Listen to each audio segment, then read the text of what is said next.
welcome once again to my YouTube channel. I'm so happy that you are here. My name remains Aaron Michaela Toyi, and today we're going to be discussing something interesting, important, and enlightening.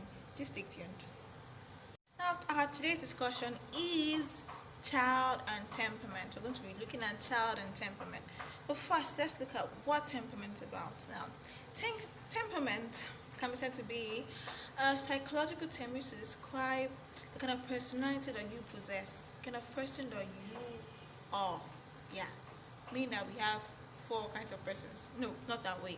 But then we have four kinds of temperament, and temperament actually means the kind of personality that you possess, the kind of characteristic that you may have. Yeah, and it's not actually the same thing for everybody, but there are some similarities in people, and that's why they group them into four. And that's why we have the phlegmatic, the choleric, the sanguine, and the melancholy. Now let's quickly look at these temperaments one after the other. Now we have number one, the sanguine. Now these people are the active people. They are here, there, all over. They are very outspoken. They are friendly. They make everywhere go lively. They are very charismatic.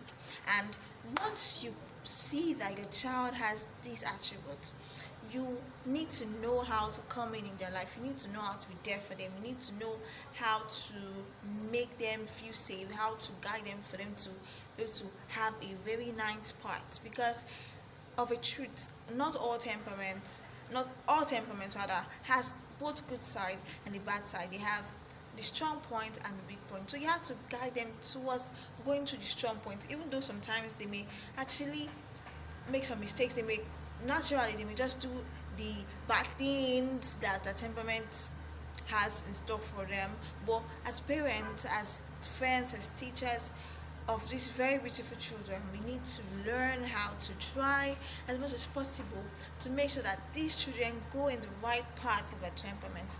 We're not saying that they should be perfect, no, we're saying that you know about their temperaments, right? So make them do the right things, make them go the right parts. Now, so sanguines can be very active, they can be there, here, and all of that. But as parents, as lovers of these beautiful children, you have to learn that you have to do some kind of check and balance for them. You have to know that, oh, this child can actually be very expressive and all of that. I'm not saying you should cut them short. I'm saying you should give them avenue for them to be expressive, yeah, but also make them understand that sometimes it's not always that you get to talk.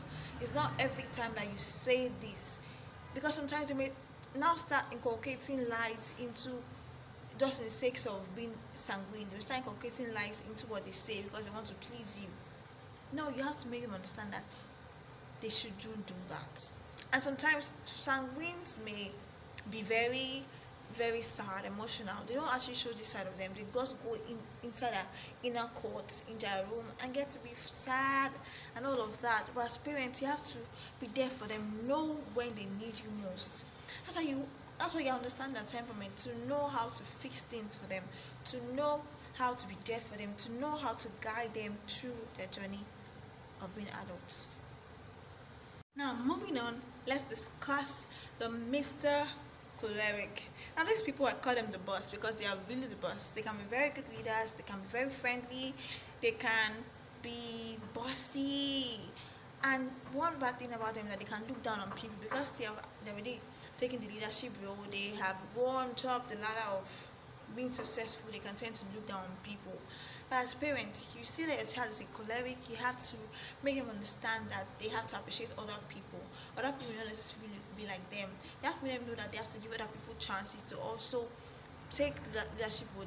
They have to also give other people some chance. They don't have to be here, there, and everywhere. Because of a truth, cholerics can be this. They can show everywhere.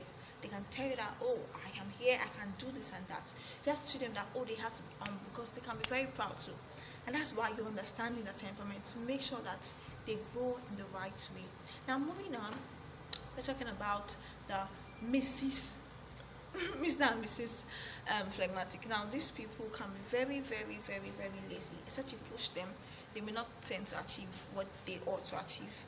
You have to push them to be better. You have to push them to be good and to be better people, to show that they have these things. Because of a truth, innately they may actually possess great things, but because of they are lazy and they tend not to strive hard, they may just hide this thing, and then the talent and the good part of them will just hide, and you will not see it. That's why you have to push a phlegmatic. Oh, you once you know that, oh, this my child is phlegmatic, you have to try as much as possible to push that child in a good way. Now, there's a difference between pushing and pushing. You have to push a child lovingly. See, my baby, you call them, I know you can do this, try to do this, mommy loves you, daddy loves you. Push them to be better. Not that you not start like comparing them with other people, comparing them with your neighbor's child that is a choleric. No, you have to push them lovingly for them to be able to achieve what they should achieve. And lastly, we want to talk about Mr. Melancholy.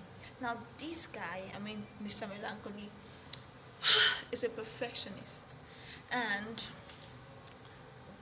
it's not really about him to be a perfectionist, but then they try as much as possible to be perfectionist, and they like to always make everything perfect. Thing is that things will not actually be very perfect. Things cannot go perfect every time, and that is what perfectly every time, and that is why you have to make your child understand that. See, once you see that they are exhibiting this perfectionist characteristics, you have to be able to understand that. See, fine, you want this thing to be perfect, right? It's good, but if it does not work out, fine. It's okay. Mommy loves you. You can do better.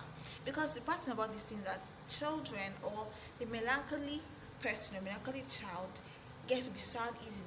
Once they're doing something and it's not working out, or they put their effort into make something work and it's not work out, they tend to be sad and depressed, and it goes, they now become depressed people, depressed being. And that's why I have to make them understand that if things don't work out this way, it's okay, it's fine, it's not the end of the world. They can do more, they can try better next time. And make them understand that you just make them understand that this world is, yeah, you have to try your best, but you don't feel too sad about it when you do not win. So that is really that is really all about. That is why we really need to understand our children's temperament, to know how to come in their life, to know how to be there for them, to make sure that they grow in the right part and they are doing things in the right part. And does not necessarily mean that you don't give them room to make mistakes. Yeah, it's actually good for them to make some mistakes so they'll learn from it. But if you guide them in the right path, they actually would be better people. You're going to understand them better once you know that temperament. You know how to come in, you know the right decision you make for them, you know that the fact that your first son is this is not necessarily the same thing that should happen to your second daughter or your second son. You know that individual differences happens. It's a philosophy, it's norms, a norm, and then you know that you don't necessarily have to treat your children the same way. No, you have to love them equally, yeah, but you have to know that, oh, this my child here does not like this, and you have to respect that and make sure that you do things that goes in line with what they like and what their personality needs to make them become better people in the future. I hope you've learned one or two things from today's video. I love you, and I hope to see you next time. Please do like, comment, and subscribe to my YouTube channel. If you learned something from this video, please do comment and write something. Tell me what you think about this topic, and tell me whether you agree with this discussion or not. Do have a lovely week ahead, and I hope to see you next time. Bye. I remain Aroma Toying.